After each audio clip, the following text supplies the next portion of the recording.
Writing a children's book and self-publishing it has absolutely changed my life, and it can do it for you too. If you are a children's book author and aspiring author, whether it's for children's books or books for adults, publishing your book can change your life, and it's done that for me. And in this video, I just wanted to share exactly how it has changed my life. Now, I want to give a little bit of background and tell you a little bit of who I am. My name is Travis D. Peterson, and I am the author of Ada and the Helpers. And this book was inspired by my daughter, who I will share in a little bit the story behind that. It's not a bestseller. Over the past few years since I released it, I sell on average probably a little less than 150 books per month, which isn't great. It's not bad, but it's not great. I can't quit my job right now over it. Um, I can't live off of the income of my book, but it has changed my life. And I want to share exactly how that's happened. And I hope you'll follow along. And I'm going to give a few different reasons why it's changed my life or how it's changed my life. First of all, this book has allowed me to raise awareness about a cause that I'm passionate about. I just want to give a little bit of a background of Ada and the Helpers. I wrote it back in 2019. And like I said, it's inspired by my daughter, Esther, who was born in 2018. Now, Esther was born deaf. By the end of 2018, she received cochlear implants, which are kind of like, if you're not familiar, they're kind of like advanced hearing aids. It allows people who are deaf to be able to communicate. They're able to hear as long as they have those cochlear implants on. They can hear and communicate and talk. Esther is now 6 years old and she's doing fantastic. She speaks both English and Norwegian. She's learning sign language, as we all are as a family. So she's doing so great. She loves to sing and entertain. She's a special girl. But this book was sort of born out of this grieving process that I was having right in the beginning stages of her growth and her development as a baby, learning to use this technology, learning how to hear and all these things. So Ada and the Helpers is actually a story about a fox who has hearing devices. They look very different from Esther's, but they're still hearing devices for foxes, I guess you can say. And Ada is a fox who loves to dance, and she's on her way to a talent show, and she meets some other creatures in the forest that are also facing different challenges. And so she helps those creatures sort of overcome their challenge and see their strengths, their God given natural strengths. And then they return the favor by helping her in the talent show in the end. It's a really cute story, but it's mostly about helping others. It also raises awareness for deafness and cochlear implants, hearing devices. And throughout the book, it teaches you how to use the American Sign Language alphabet to sign different keywords in the story. And so kids can learn how to fingerspell and use the American Sign Language alphabet. So this book was really sort of born out of my grieving and wanting to put something out there for other families going through the same circumstances we were going through, and just show them that they're not alone. That's why I published this book. So, in the process, it's allowed me to raise awareness for these things: hearing loss, hearing devices, the ASL alphabet, all these things. And I've been able to not only put it in a book that people love, but I'm also able to bring awareness through speaking engagements. As a children's book author, I am able to speak in front of classrooms. Right now, it's virtual because I live in Norway and most of my audience is in the United States. I've been able to do virtual classroom visits, and I've been able to speak in front of other groups of authors and other groups like that.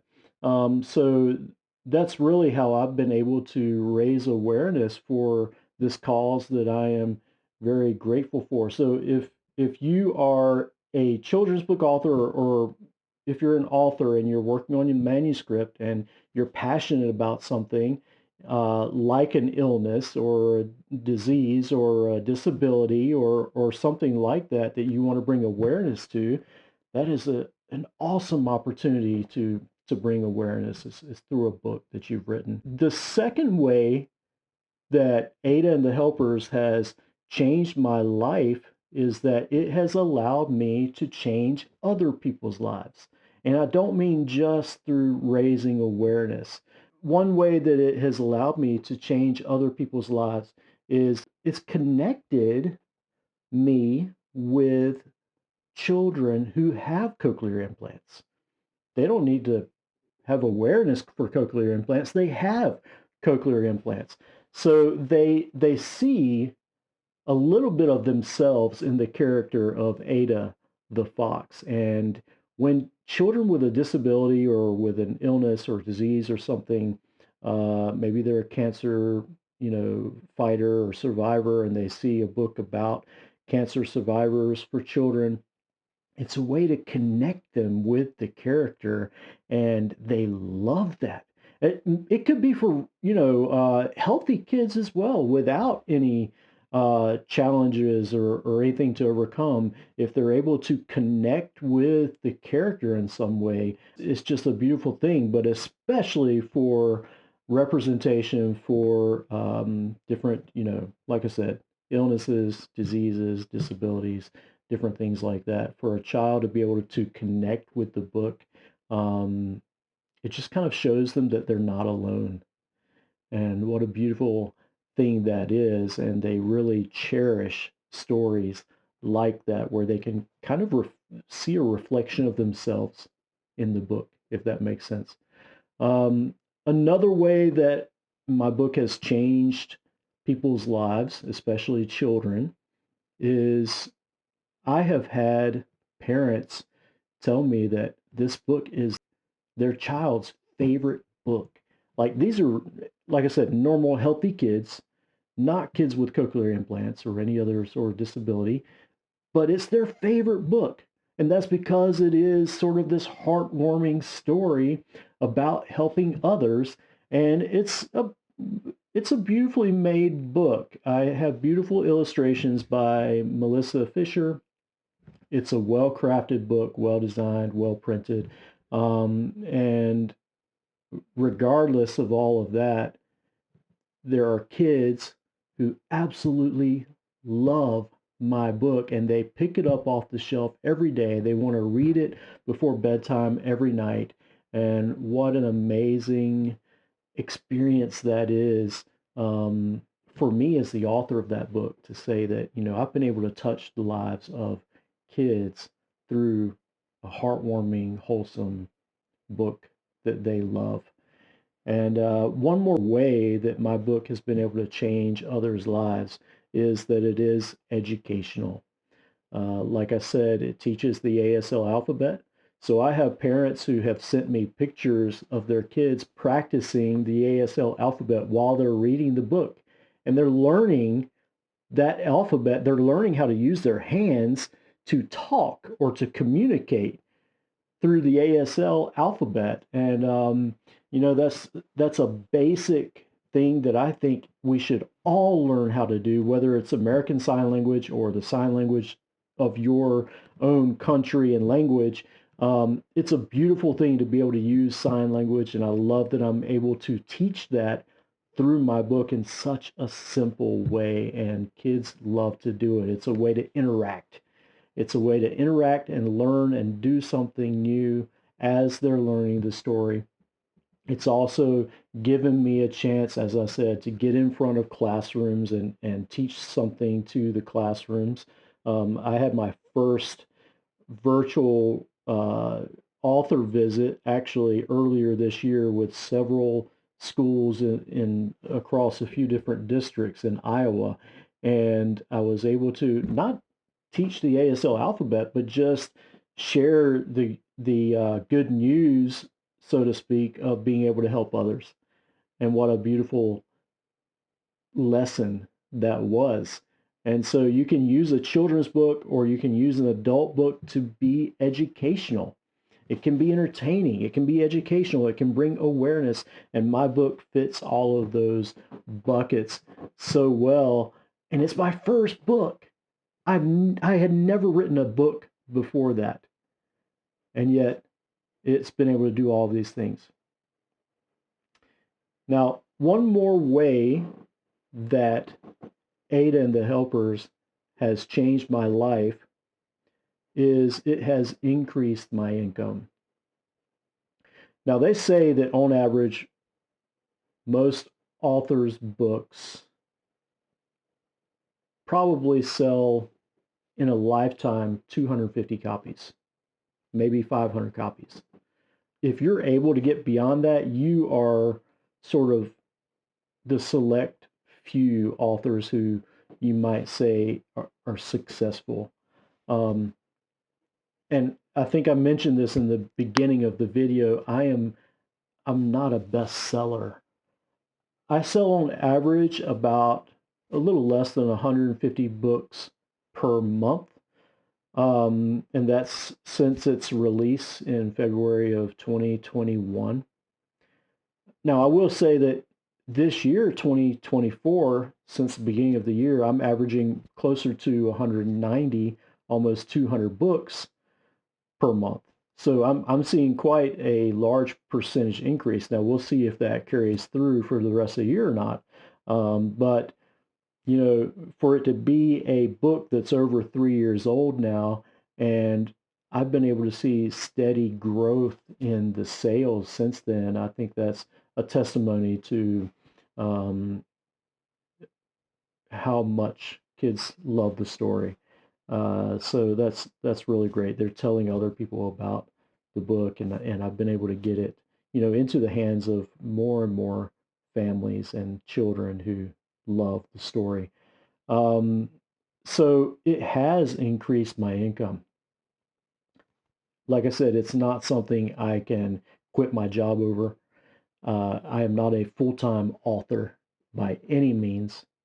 Um, that's a nice dream, but I'm not there yet. Maybe one day, but not today.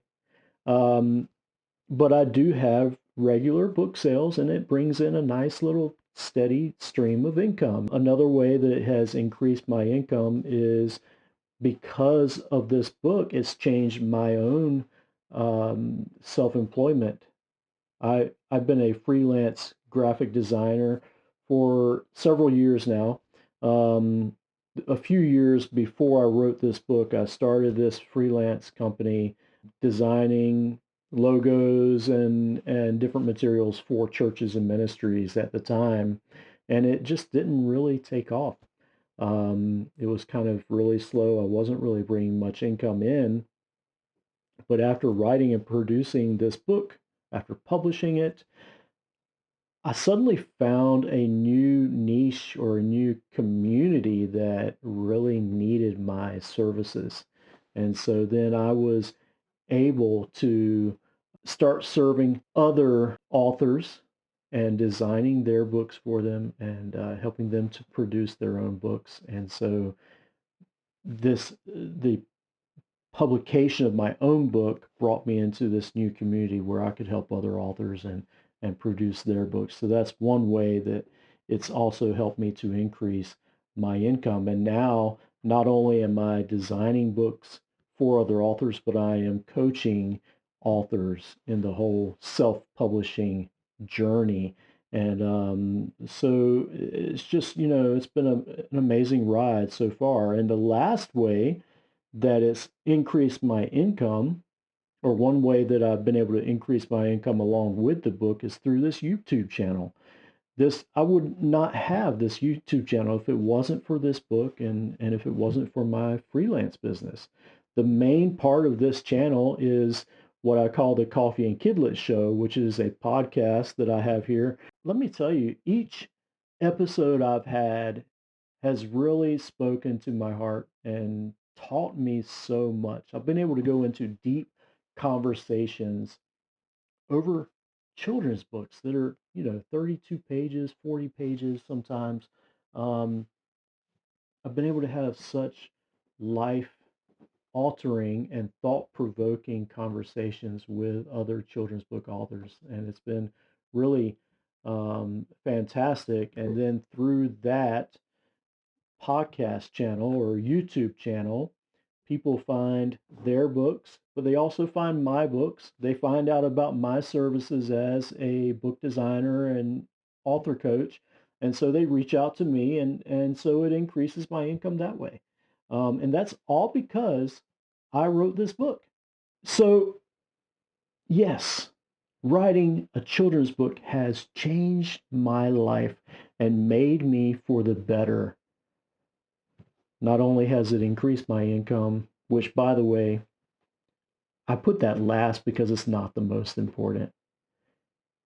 This book has changed the lives of other people, not just mine, especially the lives of children. And it has also helped me to raise awareness to a cause that I am passionate about. I just wanted to share that with you, and I hope it encourages you if you're an author or if you're thinking about writing a children's book or an adult book. I hope it encourages you to start putting the pen to paper. I always like to say, write the book. Just start writing the book. Most of you guys watching this video now, you're not subscribed. So if you subscribe, you'll see lots more content like this. I'd also like to just extend an invitation to buy my book.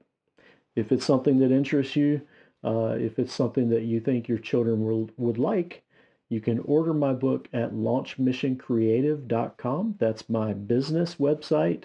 You can also find me at travisdpeterson.com. That's my author website, but it will push you to launchmissioncreative.com where you can order the books.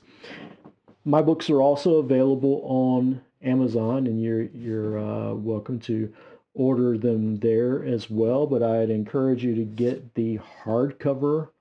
That's because the hardcover has a dust jacket that is an American Sign Language alphabet chart. So grab that if you are shopping on Amazon. And finally, if you're an author and you're working on your manuscript, or your manuscript is finished and you're just not sure where to go after that, I would encourage you to go to launchmissioncreative.com and download my free beta reader checklist. This is a checklist that I put together of 40 questions that you can ask your beta readers to really maximize their feedback and get your book ready to print. So those are the three things I'd ask you to do. Subscribe, order my book if you want to, download my beta reader checklist at launchmissioncreative.com.